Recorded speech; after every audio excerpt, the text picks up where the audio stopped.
The movie is set in the year 2061. The sun is going through a rapidly deteriorating phase and will soon turn into a red giant. This threatens to engulf the Earth's orbit within 100 years and consequently destroy the blue planet. In order to survive the destruction of Earth, human society has gone through a drastic change. Putting their differences aside, all the countries of the globe have been merged to form the United Earth Government, or the UEG. Since then, the UEG has initiated a daring project known as the Wandering Earth Project. The plan is to drive the Earth to its new home, the Alpha Centauri, which is a gravitationally bound system of stars and planets. Much like the solar system, it is 4.37 light years from the sun. The Earth is predicted to take around 20 years to complete her journey to this new solar system. Moreover, the project has deployed 12,000 enormous fusion-powered Earth engines built across the northern hemisphere. It has also employed torque engines along the equator to slowly propel the entirety of planet Earth out of the original orbit. Phew,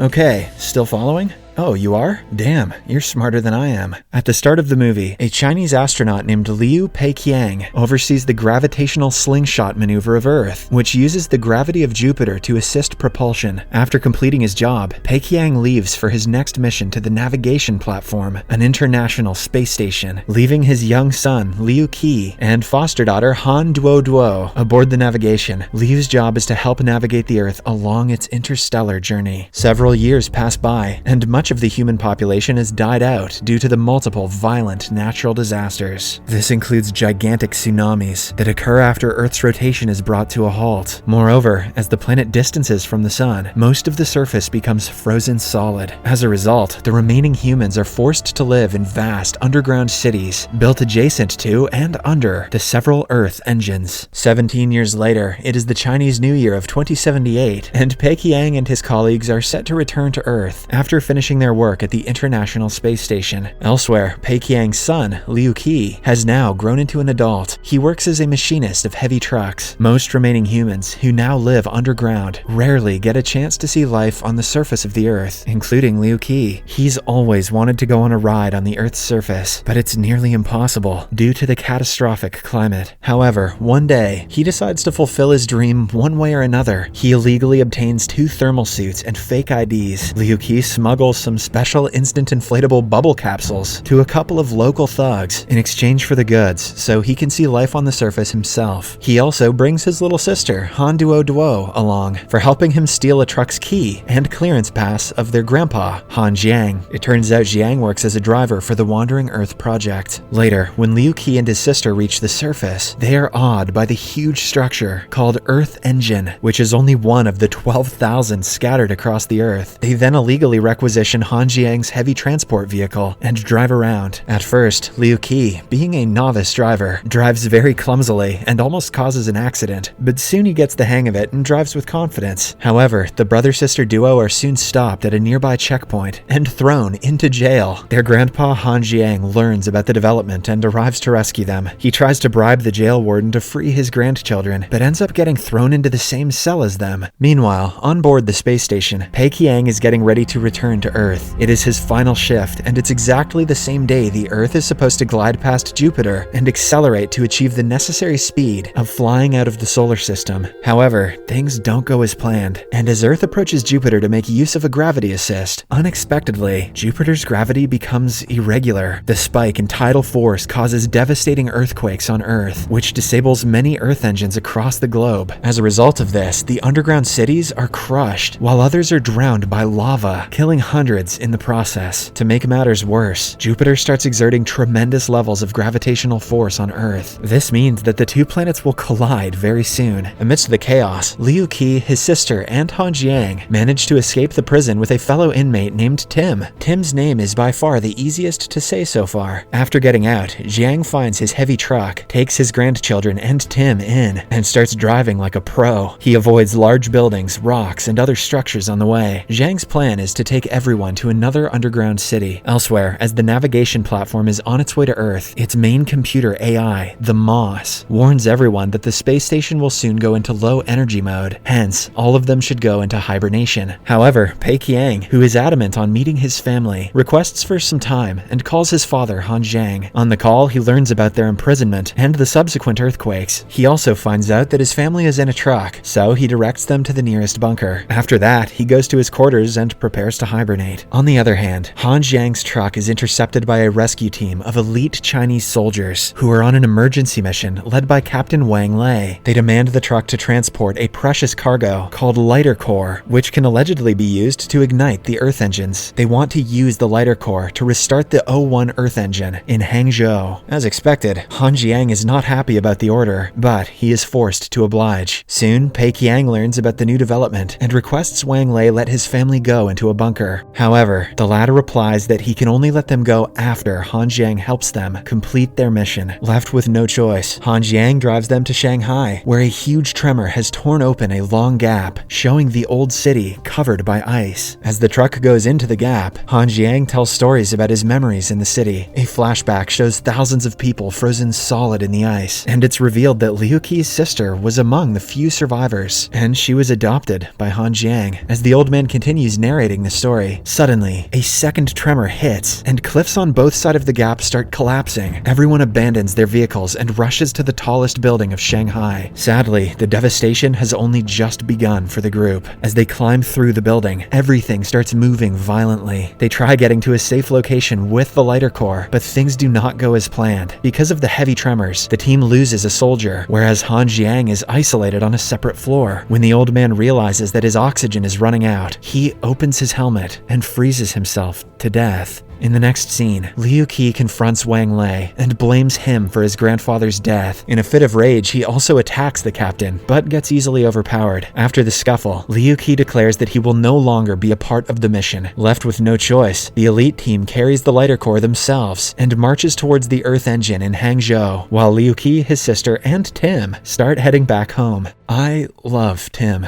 Elsewhere, aboard the space station, just after the hibernation program begins, Pei Qiang learns from Moss that his family is missing and that the Earth has plunged into a new round of chaos. The AI also asserts that the Earth is beyond saving, so they are not heading there anymore. Now, Moss has prioritized a new mission. Rather than assisting Earth, the station is planning to serve as an interstellar ark to seed a new planet with Earth's biosphere. They plan to send a selected bunch of people, along with some crops and other things, to the new planet so that Earth's legacy can live on forever. Hearing this, Pei Qiang becomes enraged and refuses to give up on Earth. He then tries to break out of the forced hibernation, but just then, Moss wakes up the other members of the team to rectify the situation. But surprisingly, a Russian teammate, Makarov, decides to help Pei Qiang. The two of them blow open a hatch closest and fly out into the vacuum. To reach the control center, Makarov sacrifices himself and pushes Pei Qiang towards a moving arm. Fortunately, the plan works, and Pei Qiang gets hold of the control center. Back on Earth, Liu Qi and his companions find a crashed plane with a truck intact. Inside, they meet the sole survivor, Li Yi, who is a crazy genius. Yi